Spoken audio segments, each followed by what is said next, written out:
গীতার কাছে চলে যেতে চাইলেই স্বস্তিকের গায়ে হাত তুললো টিপ। হ্যাঁ বন্ধুরা, দেখে অবাক হয়ে গেল টিপের মা। এমনটাই দেখা যাবে, তাই সম্পূর্ণ জানতে ভিডিওটিতে লাইক দিয়ে চ্যানেলটি সাবস্ক্রাইব করে দেখতে থাকুন। গল্পের শুরুতেই দেখা যাবে শ্রী সুমনাকে বলে, জাদু সুমনা, দুধ পান যেসব আনতে বলছি সেসব নিয়ে আয়, আমি বরং টিপের ঘরে নিয়ে যাব, ঠিক আছে? এই বলেই সুমনাদের পাঠিয়ে দিলে তারপরে শ্রী প্রিয়ঙ্গদাকে এসে বলে, শোনো দিদি, এতদিন যে মেয়েটার মা হয়ে উঠতে পারোনি, সেই মেয়েটার অন্তত এখন মা হয়ে উঠতে হবে না। মেয়েটাকে একটু শান্তিতে থাকতে দাও, ওদের মতো করে ওদেরকে বাঁচতে দাও। তুমি না একদম ওদের ধারে কাছে যাবে না। এই বলে শ্রী সেখান থেকে চলে গেলেই প্রিয়ঙ্কদা তার হাজবেন্ডকে বলে, তোমার সামনে আমাকে এতগুলো খারাপ কথা বলে গেল, তুমি দাঁড়িয়ে দাঁড়িয়ে শুনলে, কিচ্ছু বললে না? তখন টিপের বাবা বলে, একদম ঠিক কথা বলেছে, তুমি আমার মেয়ের জীবনটা একদম বিষিয়ে দিয়েছো, শেষ করে দিয়েছো তুমি। তখন এই বলে টিপের বাবাও চলে যায়। তখনই প্রিয়ঙ্কদা কাঁদতে থাকে আর বলে, মেয়েটাকে পেটে ধরে নিয়ে তো কি হয়েছে, ও তো আমারই মেয়ে, আমারই সন্তান, ওর জন্য কি আমার কষ্ট হয় না? এই বলে কাঁদতে থাকে প্রিয়ঙ্গদা। ওইদিকে দেখা যাবে স্বস্তিককে টিপ ফুলসজ্জার ঘরে নিয়ে যায়, তারপরে নিয়ে বসিয়ে বলে, তুমি এখানে বসো, একদম চিন্তা করবে না। তখনই স্ত্রী দুধ পান সবকিছু সেখানে নিয়ে আসে, আর এসে বলে, আজকে তো তোদের ফুলসজ্জা, এদিক ওদিক না ভেবে ওরা না একদম নিশ্চিন্তে নিজেদের ফুলসজ্জাটা কাটা। এই বলে স্ত্রী চলে গেলেই তখন সুমনা ওরা বলে, অল দ্য বেস্ট, আমরা কিন্তু সকালে সবকিছু শুনবো। তারপর দেখা যাবে ওরা চলে গেলেই টিপ একটা আংটি নিয়ে নেয় আর স্বস্তিককে বলে, নাও এই আংটিটা আমাকে পরিয়ে দাও। তখন স্বস্তিক বলে, এটা এটা কি?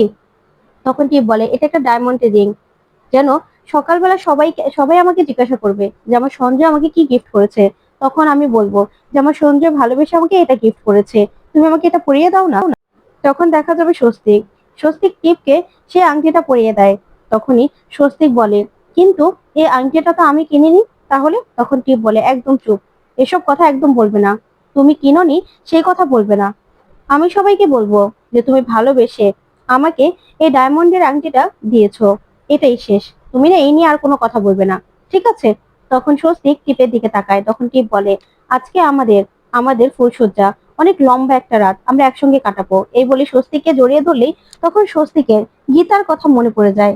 তখনই ঝাপসা ঝাপসা গীতার কথা ভাবতে থাকে, আর চারদিকে যেন গীতার স্মৃতি ভেসে ওঠে স্বস্তিকের। ওইদিকে গীতাকে প্রপোজ করেছিল, সেই কথাগুলো ভাবতে থাকে স্বস্তিক, কিন্তু কিছুতেই পুরো কথা মনে করতে পারে না। ঠিক তখনই দরজায় কেউ নক করে। তখন টিপ বলে, এত রাতে আবার এখানে কি আসলো? তখন দরজা খুলেই প্রিয়ঙ্গদাকে দেখেই টিপ প্রচন্ড রেগে যায় আর বলে, এ কি, তুমি এখানে, তুমি এখানে কি করছো? তুমি জানো না আজকে আমার ফুলসজ্জা? তাহলে নিজের মেয়ের ফুলসজ্জা দেখতে ভালো লাগছে না, তাই তো এই ফুলসজ্জাটা ভেস্তে দিতে এসেছো? তখন প্রিয়ঙ্গদা বলে, না, আসলে আমি এখানে আসতে চাইনি। তখন টিপ বলে, না আসতে চেয়েও সেই আমার এখানে চলে আসলে কেন? কেন তুমি আসলে? কেন তুমি দরজায় নক করলে বলো তো? কেন কেন তুমি এসেছো? তখন প্রিয়ঙ্গদা বলে, আসলে ঠিক তখনই বড়বাবুরা ফোর্স নিয়ে সেখানে চলে আসে। তখনই বড়বাবুকে দেখে ভয় পেয়ে যায় টিপ আর বলে, আপনি আপনি এখানে? তখন বড়বাবু বলে, হ্যাঁ, কোর্টের অর্ডার আছে, আপনি কোন রকম বৈবাহিক কোনো রিচুয়ালস মানতে পারবেন না। সঞ্জয় লাহিড়ীর সঙ্গে কোন রকম কোনো বিয়ের নিয়ম কানুন আপনি পালন করতে পারবেন না। এই যাও, স্বস্তিক বাবুকে ধরে নিয়ে এসো। তখন টিপ বলে, না, আজকে আমাদের ফুলসজ্জা, আপনি আমার স্বামীকে তুলে নিয়ে যেতে পারেন না। তখনই বড়বাবু বলে, আপনি ফুলসজ্জার খাট সাজিয়ে না খুব বড় ভুল করেছেন।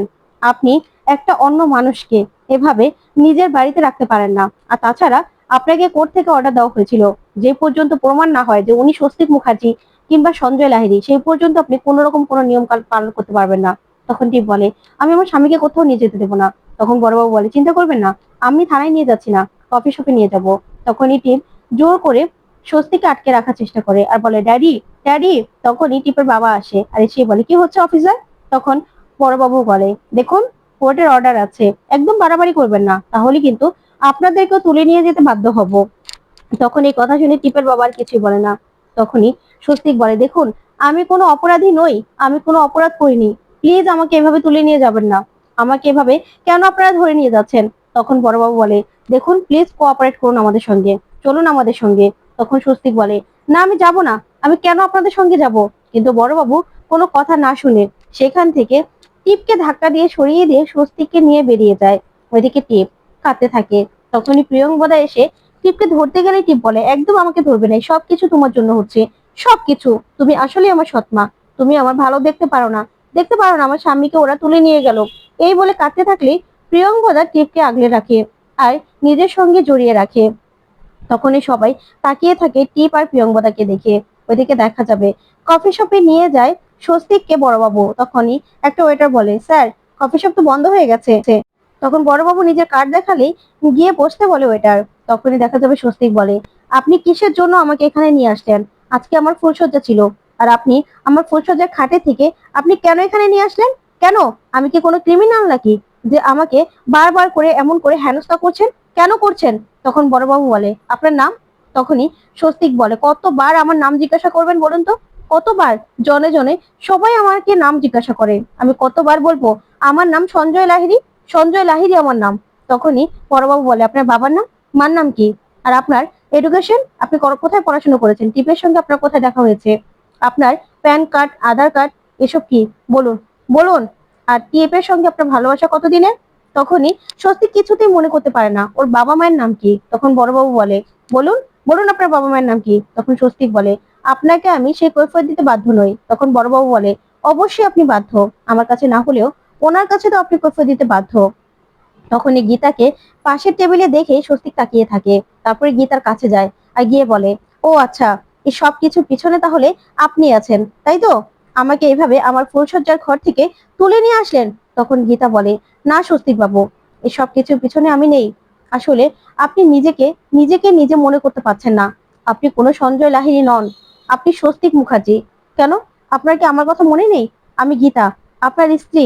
আপনার কিচ্ছু মনে নেই? আমি অন্তঃসত্ত্বা, আর কদিন পরেই আমাদের বেবি হবে। এই সময়টাতে আমার আপনাকে চাই। আর আপনি আপনি কিনা অন্য একটা মেয়েকে বিয়ে করলেন, অন্য একটা মেয়ের সঙ্গে ফুলসজ্জা করছেন। না, এটা কিছুতেই হতে পারে না স্বস্তিক বাবু। আপনি স্বস্তিক বাবু, আমি কতবার বলবো? তখনই স্বস্তিক বলে, না আমি স্বস্তিক নই, আপনি কেন বুঝতে পারছেন না? তখন গীতা বলে, আপনি স্বস্তিক। আচ্ছা, আপনি কি সবকিছু ভুলে যাচ্ছেন? আপনি কি কোনো কিছু মনে করতে পারছেন না? বলুন না, আপনি কি সবকিছু ভুলে যাচ্ছেন? আজকে আমাদের বিবাহ বার্ষিকী ছিল, আপনার কিছু মনে পড়ছে না? এই দিনে আপনি আমার মাথায় সিঁদুর তুলে দিয়েছিলেন, আপনার কি মনে পড়ছে না? আচ্ছা, আপনি কেন ভুলে যাচ্ছেন? মনে করুন না, মনে করার চেষ্টা করুন। তখনই স্বস্তিক অবাক হয়ে যায়। তখন গীতা বলে, আপনার কিচ্ছু মনে পড়ছে না? আপনি আমাকে সিঁদুর দিয়েছিলেন, আজকে আমাদের বিবাহ বার্ষিকী। তখন বারবার এই কথাগুলো বললেই স্বস্তিক চোখ বন্ধ করে টিপের সঙ্গে বিয়ে আর গীতার সঙ্গে বিয়ে এসব কিছু মনে করার চেষ্টা করতে থাকে, কিন্তু কিছুতে কোনো কিছু ক্লিয়ার হচ্ছে না। তখনই গীতা ফুল নিয়ে স্বস্তিকের সামনে আসে আর বলে, হ্যাপি অ্যানিভার্সারি স্বস্তিক বাবু। তখন স্বস্তিক তাকিয়ে থাকে গীতার দিকে। তখনই স্বস্তিককে গীতা বলে, ধরুন ফুলের তোড়াটা। তখনই টিপ এসে ফুলের তোড়াটা ফেলে দেয় আর বলে, ও, এসব কিছু পিছনে যে তুমি আছো সেটা আমি আগে বুঝতে পেরেছিলাম, কারণ এই থানার বড় বাবু তোমার কথায় ওঠে আর বসে সেটা আমি জানি। তার জন্যই তুমি আমার স্বামীকে আমার স্বামীকে ফুলসজ্জার ঘর থেকে তুমি তুলে নিয়ে এসেছো, তাই তো? তখনই গীতা বলে, না, কোর্টের অর্ডার আছে, তুমি কোনো রকম কোনো বৈবাহিক সম্পর্ক এখন স্থাপন করতে পারবে না। কেন? কেন করেছো তুমি এটা? যে পর্যন্ত এটা প্রমাণ না হচ্ছে যে উনি সঞ্জয় লাহিড়ী নাকি স্বস্তিক মুখার্জি, ততক্ষণ পর্যন্ত বিবাহিত কোনো কিছুই তুমি করতে পারবে না। সেটা তো তোমাকে কোর্ট থেকে বলাই হয়েছে। তারপরেও তারপরেও তুমি কেন মানোনি সেটা? কেন মানোনি বলো? তুমি কোর্টের রায় অবমাননা করেছো। তখন এই কথাতেই টিপ বলে, গীতা। তখন গীতা বলে, একদম না, আমার সঙ্গে একদম বাড়াবাড়ি করার চেষ্টা করবে না। তখন টিপ বলে, তুমিও না আমার সঙ্গে একদম বাড়াবাড়ি করবে না, ও আমার বিবাহিত স্বামী, স্বামী আমার। তখন গীতা বলে, ও স্বস্তিক মুখার্জি, আমার স্বামী, একদম আমার সঙ্গে বাড়াবাড়ি করলে খুব খারাপ হবে। আমার নামও গীতা LLB, আমার কোর্টের ভিতরে মুখ চলে, কোর্টের বাইরে হাত চলে। তখনই সেখানে ভজন চলে আসে আর এসেই বলে, লটা কি একা আপনিই জানেন নাকি? তখনই গীতা ভজনকে দেখে বলে, ভজন মিত্তির? তখন ভজন বলে, হ্যাঁ, আসলে শুনলাম কোর্ট থেকে নাকি একটা অর্ডার বের করেছিস, আর সেই জন্যই আমিও না অনেক খাটাখাটনি করে আরেকটা কোর্টের অর্ডার বের করে এনেছি। হ্যাঁ, বিবাহিত জীবন এখন ওরা কোনো রকম কোনো রিচুয়ালস মানতে পারবে না, কিন্তু কিন্তু সঞ্জয় সঞ্জয় লাহিড়ী টিপদের বাড়িতে থাকবে, এটাই ওদের জায়গা, বুঝতে পেরেছিস? যেমন বালতি তেমন বদনা, কি করবি তুই? কিচ্ছু করতে পারবি না, কিচ্ছু না। তখন এই বলেই স্বস্তিককে সেখান থেকে নিয়ে যেতে লাগলে স্বস্তিকের উপরে কফি পড়ে যায়। তখনই স্বস্তিক চিৎকার করে উঠলে গীতা সঙ্গে সঙ্গে স্বস্তিকের কাছে ছুটে আসে, এসেই বলে, স্বস্তিক বাবু, আপনার গায়ে তো ঠুসকা পড়ে যাবে, পাঞ্জাবিটা খুলুন। এই বলে পাঞ্জাবি খুলতে গেলেই তখন টিপ এসে গীতাকে ধরে ফেলে আর বলে, একদম না, তুমি আমার স্বামীর কেন পাঞ্জাবি খোলার চেষ্টা করছো? কি খুঁজছিলে? কি খুঁজছিলে তুমি? কি দেখার চেষ্টা করছিলে? কোনো গুলির আঘাত আছে কিনা, কোনো চিহ্ন আছে কিনা সেটা দেখার চেষ্টা করছিলে? আমাকে বোকা ভেবেছো? তুমি এতটাই চালাকি করার চেষ্টা করো না।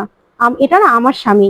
তোমার শ্বশুরমশাই তো দেখেছিল যে শরীরে কোন রকম কোনো দাগ নেই, তারপরেও কেন বিশ্বাস করতে পারছো না? কেন কেন বুঝতে পারছো না যে ও আমার স্বামী সঞ্জয়? তখন গীতা বলে, শোনো, আমার শ্বশুরমশাই না চোখে ছানি পড়েছে, সে ভালো করে দেখতে পাচ্ছে না, সে সে ঝাপসা ঝাপসা দেখছে, তাই তার চোখের কোনো দেখা কোনো জিনিস আমি তার উপর ভরসা করতে পারছি না। তাই আমি নিজে নিজে কোর্টে নিয়ে যাব, কোর্টে নিয়ে গিয়ে তারপর সবটা প্রমাণ করব। তখনই টিপ বলে, ও আমার স্বামী, আমার ভালোবাসা, কিচ্ছু প্রমাণ করতে পারবে না তুমি। তখন গীতা বলে, না, ও আমার স্বামী, আমার ভালোবাসা, তাই আমি না সেটা কোর্টে প্রমাণ করে দেব। আর এই গীতা মুখার্জি যে কেসটা নেয় না, সেই কেসটা সে জিতে ছাড়ে। আর ক্রিমিনাল লয়ার আমি, ক্রিমিনালরাও না আমার নাম শুনলে ভয় পায়। এই ভজন মিত্তির সেও জানে আমি কি জিনিস। তাই আমি বলছি, এই কেসটা এই কেসটা না আমিই জিতবো। কারণ ক্রিমিনালরা আমার আমার নাম শুনলেও ভয় পায়। আর তুমি না ক্রিমিনালদের খাতায় নাম দিয়ে দিয়েছো টিপ, তুমিও একজন ক্রিমিনাল। তখন টিপ বলে, গীতা, তখন গীতা বলে, একদম চিৎকার করবে না, একদম চিৎকার করবে না, এবার দেখো আমি কি করি।